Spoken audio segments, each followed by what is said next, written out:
ஆன்மீக சந்திப்பில் நாம் இன்னைக்கு இந்த வீடியோவில் கடக லக்னத்தை சார்ந்தவங்க அவங்களோட லட்சியத்தை அடையிறதுக்கான வழி என்னன்றதை பற்றி தான் நம்ம பார்க்க போகிறோம்.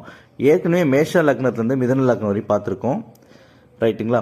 அந்த வீடியோவுடைய லிங்க் வந்து டிஸ்கிரிப்ஷனில் கொடுத்துருக்கோம், பார்த்து தெரிஞ்சுக்கோங்க. இப்போ கடக லக்னத்தை பார்க்கலாம். அதுக்கு முன்னாடி நம்ம சேனல் யாராவது சப்ஸ்கிரைப் பண்ணலாம், சப்ஸ்கிரைப் பண்ணிக்கோங்க.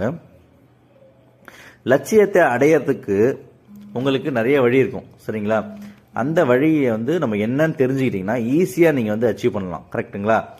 அப்போது அந்த லட்சியம் யார் மூலயமா உங்களுக்கு நிறைவேறும்ன்றது ஃபஸ்ட்டு தெரிஞ்சுக்கோங்க. அதுக்கப்புறம் பார்த்தீங்கன்னா அதை தெரிஞ்சுக்கிட்டீங்கன்னா அவங்க சொல்கிறத நீங்கள் ஃபாலோ பண்ணாலே போதும், உங்களுக்கு லட்சியத்தை ஈஸியாக அடையலாம், கரெக்டுங்களா? அதுக்கான வீடியோ தான் இது. நீங்கள் கடக லக்னமாக இருந்தீங்கன்னா உங்களோட லைஃப் பார்ட்னர், அதாவது மேரேஜ் ஆகலைன்னா பிஸ்னஸ் பண்ணியிருந்தீங்கன்னு வைங்களேன். ஃபார் எக்ஸாம்பிள் வந்து நீங்கள் மேரேஜ் பண்ணல ஆனால் பிஸ்னஸ் பண்ணுறீங்கன்னு வச்சுக்கோங்களேன். அவங்களோட பிஸ்னஸ் பார்ட்னருடைய இன்கம், இல்லைனா மேரேஜ் ஆயிருந்தா லைஃப் பார்ட்னரோட இன்கம். மேரேஜும் பண்ணலை பிஸ்னஸும் பண்ணலைன்னா உங்களுக்கு இது செயல்படாது.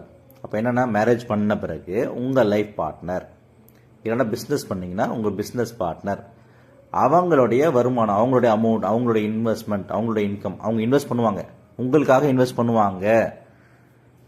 எப்படி பண்ணுவாங்கன்னா உங்களை நம்பி ஒரு பொறுப்பை ஒப்படைப்பாங்க. எக்ஸாம்பிள், உங்கள் ஒய்ஃப் என்ன பண்ணுவாங்கன்னா, உங்கள் ஒய்ஃபு இல்லை உங்கள் ஹஸ்பண்ட், நீங்கள் ஆணாக இருந்தாலும் பெண்ணாக இருந்தாலும் அதுக்கு தகுந்த மாதிரி பார்த்துக்கோங்க.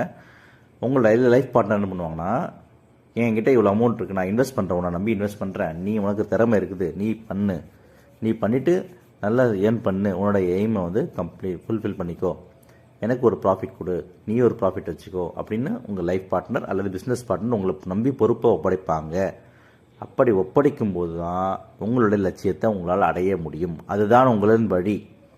சரி, ரெண்டு விதமாக சொல்கிறீங்க, ஒன்று லைஃப் பார்ட்னர், இன்னொரு பிஸ்னஸ் பார்ட்னர். எனக்கு பல விதமான பிஸ்னஸ் பார்ட்னர் இருக்காங்க, யாரை நான் நம்புறது அப்படின்னு பார்த்தீங்கன்னா அவங்க செவ்வாய் கர்மாவை சார்ந்தவங்களாக இருப்பாங்க. கார்த்திகை, பூரம், மூலம், ரேவதி இந்த 4 நட்சத்திரத்தில் ஏதாவது ஒரு நட்சத்திரமாக இருப்பாங்க.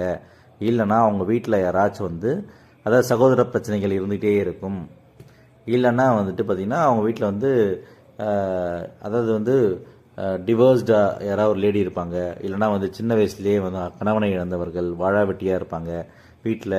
அந்த மாதிரி யாராச்சும் ஒருத்தவங்க வீட்டில் இருந்தாங்கன்னா அவங்க மூலயமா தான் உங்களுக்கு ஒரு ஆதாயம் கிடைக்க போகுது. அவங்க வந்து உங்கள்கிட்ட ஒரு பொறுப்பை ஒப்படைச்சா அந்த பொறுப்பை தட்டி கழிக்காமல் அதை ஏற்றுக்கோங்க. அது மூலயமா உங்கள் லட்சியத்தை அடைவீர்கள்.